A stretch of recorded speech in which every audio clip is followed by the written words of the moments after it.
even you, but you have nice ocean and don't feel now, but you will feel it in the future. God bless. You don't know that. God bless. God bless. You will not have a war. Don't tell us what we're going to feel. We're trying to solve a problem. Don't tell us what we're going to feel. I'm not telling you. Because you're in no position to dictate that. That's Remember exactly what this. You're in no position to dictate what we're going to feel. We're going to feel very good. You will feel influence. We're going to feel very good and very strong. You will feel influence. You're right now not in a very good position. You've allowed yourself to be in a very bad position, and he happens to be right about it. From the very beginning of the war. You're not in a good position. You don't have the cards right now. और बात उस खबर की जिसकी चर्चा इस वक्त पूरी दुनिया में है। अमेरिका के व्हाइट हाउस में कल ट्रंप और ज़ेलेंस्की सीधा आमने सामने आ गए। दोनों के बीच में मुलाकात तो हुई, लेकिन तीखी बहस में मुलाकात तब्दील हुई। ट्रंप ने ज़ेलेंस्की को साफ कहा कि वो लाखों जिंदगियों से खेल रहे हैं और उन्होंने अमेरिका का अपमान किया है। दरअसल ये बहस दोनों के बीच युद्ध विराम की बात को लेकर हुई। अमेरिकी उपराष्ट्रपति जे डी वेंस भी वहां मौजूद थे और उन्होंने भी ज़ेलेंस्की को अनादर करने वाला बताया। दोनों के बीच बहस इतनी बढ़ गई कि ज़ेलेंस्की और ट्रंप के बीच होने वाली प्रेस कॉन्फ्रेंस को रद्द करना पड़ा और ज़ेलेंस्की तुरंत ही व्हाइट हाउस से बाहर निकल गए क्योंकि बहस काफी तीखी हो गई। और इस बहस में ज़ेलेंस्की ने कहा कि वो युद्ध विराम अपनी शर्तों पर मानेंगे क्योंकि रूस पहले इससे मुकर चुका है। और ये बहस ढेरों कैमरों के सामने हुई। इसके बाद दोनों देशों के बीच में तनातनी काफी बढ़ गई। ट्रंप ने सीधे तौर पर कहा कि ज़ेलेंस्की तीसरे वर्ल्ड वॉर को न्योता दे रहे हैं और अमेरिका के बगैर यूक्रेन कुछ नहीं कर सकता। और ज़ेलेंस्की और ट्रंप की ये बहस काफी सुर्खियों में है क्योंकि कैमरे के सामने दो राष्ट्राध्यक्षों की, दो राष्ट्रपतियों की ऐसी झड़प आज तक दुनिया ने शायद कभी नहीं देखी होगी। बहस के बाद ज़ेलेंस्की वहां से बाहर निकल गए। उसकी डायरेक्शन इंडिया की तरफ हो जाती है। इंडिया की तरफ। अमेरिका आजकल तंग कर रहा है ना कि इंडिया बढ़ जाओ। चीमा साहब, चाइना को अमेरिका ने आंखें दिखाई थी, चाइना भी जाके इंडिया के कदम। ऐसे डाई डील होगी। सही है। आज यूरोप को आंखें दिखाई अमेरिका ने, वो इंडिया के कदम। रशिया बल्कि सरवाइव ही इंडिया की वजह से किया उसने अपने सैंक्शंस। ऐसे ही। लेकिन चीमा साहब, उसकी वजह यह है कि आफरीन है उन लोगों पे जिन्होंने आते ही उनको अपना यूनिफाइड पेमेंट्स इंटरफेस उन्होंने दिखाया। हेलो दोस्तों, जैसा कि आपने हाईलाइट में देखा, ट्रंप और ज़ेलेंस्की रूस और यूक्रेन के बीच युद्ध को समाप्त करने के प्रयास यूक्रेन की खनिज परिसंपत्ति तक अमेरिका तक पहुंचने पर बातचीत करने के लिए मिले थे। अमेरिका के ने ज़ेलेंस्की अपमानजनक व्यवहार करने का आरोप लगाया और रूस के मुद्दे पर दोनों के बीच मतभेद खुलकर सामने आ गए। तो दोस्तों चलिए देखते हैं कि पाक मीडिया इस पर क्या रिएक्शन देता है, उनका क्या कहना है। अपने मुल्क से बेवफाई, अपने ओथ जो उठाया उससे बेवफाई, अपने मजहब से बेवफाई। इन सर्कमस्टांसेस में आप बता सकते हैं कि चीमा साहब उन लोगों का फ्यूचर क्या है जो ये कर रहे हैं। गंद की फैक्ट्री से गंद निकलेगा चीमा साहब। फिर उसमें आप किसी फसल के अंदर अच्छी चीज जब बीज ही नहीं रहे तो उसका रिजल्ट किस तरह निकलेगा चीमा साहब? उसका ऐसे पॉसिबल नहीं। चले, लेकिन चीमा साहब तरह हकीकत मैंने तो सारी जिंदगी आके देखा। मुझे कई देखे ना, मुझे रोजाना कहते लोग, और जी तुसी ते कहंदे अमेरिका चले गए, तुसी ते जी गल्लां कर सकते हो। मैं क्या, अमेरिका ने मेरे नाल कुछ नहीं कीता। इत्थे काले ते पैदा ही सिटीजन होंदे ने। देखना जी, बाय बर्थ काले तो सारे ही सिटीजन इत्थे पैदा हो रहे हैं, सारे नशे कर रहे हैं, फैर मार रहे हैं, गोलियां चला रहे हैं। ये आपके अंदर होता है चीमा साहब। पाकिस्तान, इंडिया के अंदर भी लोग जो है, अब अगर आप इंसान अच्छा बनने की कोशिश करें, आप हर जगह कामयाब होते हैं। मेरी नजर में जंगल में कामयाब हो जाएगा, लेकिन इंसान बनने की कोशिश करो। जो कि आपके मैंने बताया ना कि साकिब निसार साहब ने अपनी फैमिली को बनाया था, जब उन्होंने कहा था ना कि ये ईमान क्या था, वो ईमानदार था, क्या सादिक और अमीन। बीवी बच्चे सामने आके बैठे थे, जब तक वो आए नहीं हजूर ने ऊपर से फैसला सुनाया ही नहीं। जब सुनाया तो नीचे से तालियां। ये जब मुझे किसी ने बताया चीमा साहब, मैं 3rd-4th जनरेशन जुडिशरी के साथ अटैच हूं। दुख हुआ उस कौम के क्या, उस बंदे को केस उस पे होना चाहिए था।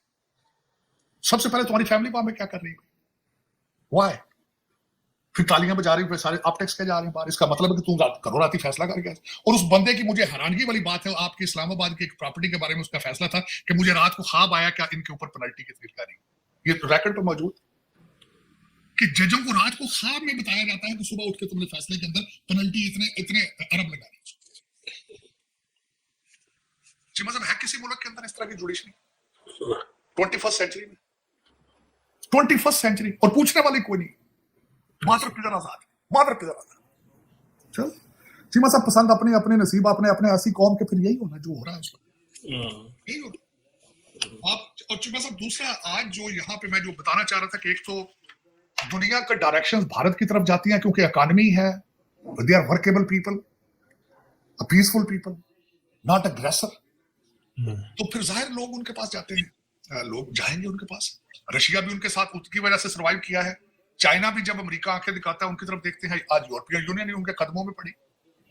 होना चाहिए चीमा साहब कि they are alternate, they have produced themself. और मेरा मकसद जिस तरह मैंने आपको अर्ज किया था कि वहां उनकी जुडिशरी और उनकी ब्यूरोक्रेसी होंगे, करप्शन वहां भी होगी, ह्यूमन नेचर है, जहां भी अपॉर्चुनिटी मिलती है तो ह्यूमन जो है करप्शन करते हैं। लेकिन बज़ाहिर मुझे नहीं लगता कि डॉक्टर जयशंकर साहब के कोई फ्लैट दुबई में हो या लंदन में हो, या मोदी साहब का कोई प्लान हो कि भागकर मैंने रिटायरमेंट में जाके तो कुछ जजीरा खरीद रहा है। मुझे नहीं लगता, होती बात तो सामने आ जाती, क्योंकि वहां पे मीडिया है। उनके भी जो कई यूट्यूबर बाहर बैठे हैं वो भी यूट्यूब करते हैं मुसलसल। आज एक नया लफ्ज निकला था, किसी ने कहा है, जो मैडम ने बल्कि कहा, जिन्होंने प्रेस कॉन्फ्रेंस की आज मरियम नवाज के अगेंस्ट, वो बुखारी साहब, उन्होंने यही कहा कि कैंसर ज़दा यूट्यूबर है। मेरा ज्यादातर उन्होंने इस तरह का एक और लफ्ज निकाला, मेरे ज़हन में नहीं आ रहा, मैं next time I definitely bring it up, but it was a classic example of it. अच्छी वोकैबुलरी लेकिन ये कि उन्हें देखिए मजबूरन ये कॉन्फ्रेंस करनी पड़ी, प्रेस कॉन्फ्रेंस, क्योंकि डैमेज हो चुका है बहुत ज्यादा। सही कह रहे हैं। वो थर्ड साहब, वो वैसे भी जो मरियम साहबा की जो उन्होंने इश्तिहार दिए हैं, वो सेल्फ प्रमोशन शो की है, कम घट ने इतनी बड़ी देखिए पब्लिसिटी तो होती है पॉजिटिव इमेज के लिए, उसका उल्टा नेगेटिव मुझे दो इतराज है इस पार्टी के ऊपर। एक तो बातें बहुत ज्यादा है इनके पास, जिन्हें पता ही नहीं है यूट्यूब के स्पेलिंग क्या है, जिन्हें पता ही नहीं ट्विटर क्या है। अगर कोई मजबूरन बना भी ले तो कोई और ऑपरेट करता है उनके अकाउंट। उनके आसपास ज्यादातर लोग जो हैं वो 80, 50, 75 साल के, नवाज शरीफ के बचपन के दोस्त जो उनको गुगलियां कराते रहे हैं क्योंकि उनको क्रिकेट का शौक था, वो ही सारे उनके आसपास फिर रहे हैं। They are not in touch with the young generation. उन्होंने कंपीट करने की कोशिश ही नहीं की थी। सही।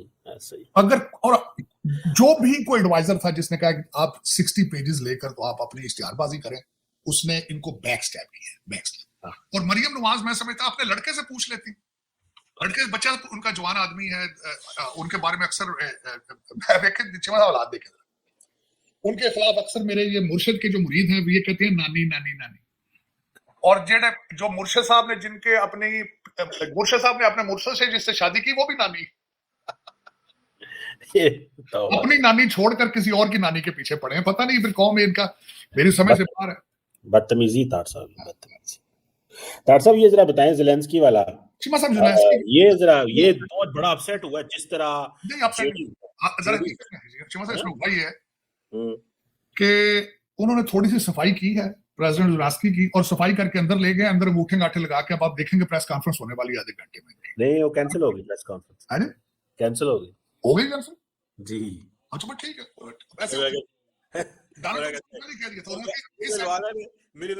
Thank you very much. नहीं, इस एटीट्यूड के साथ उन्होंने कहा था कि you can not come to the deal. जो इसका एटीट्यूड है, जितना ये पुतिन से नफरत करता है, you can not move forward with it. लेकिन चीमा साहब हकीकत क्या है, दो चीजें हुई है पिछले इस हफ्ते के अंदर। दो चीजें, प्रेसिडेंट मैक्रा आए यहाँ पे, वो भी कुछ नहीं निकाल सके डोनाल्ड ट्रंप से, कोरे वापस गए। उसके बाद स्टॉर्मर आए हैं, उन्होंने भी वो भी कुछ जा नहीं सके, बल्कि उनके जाने से पहले एक मिनिस्टर रिजाइन कर चुका है इंग्लैंड के। उन्होंने आके कोशिश की कुछ निकालने के, स्वाय इनविटेशन जो उन्होंने दी है उनको वहां पे ट्रिप की, उसके अलावा उन्होंने प्रेसिडेंट ने कहा यस, लेकिन उसकी भी डेट कोई नहीं दी, लेकिन इसके अलावा कुछ भी नहीं जा सके यहाँ से। और उन्हें पता है कि इनके पास देने के लिए कुछ भी नहीं है, ना यूरोप के पास। अब उन्होंने बार बार डोनाल्ड ट्रंप साहब के मुंह के अंदर ये डालने की कोशिश की कि हमारे ट्रूप्स वहां जाएंगे, तो उन्होंने कहा पहले सीज फायर तो करा लो, पहली स्टेज की बात कर लो, फिर दूसरे स्टेज की बातें करेंगे। और दूसरा, डोनाल्ड ट्रंप साहब समझते हैं कि हम अगर वहां पे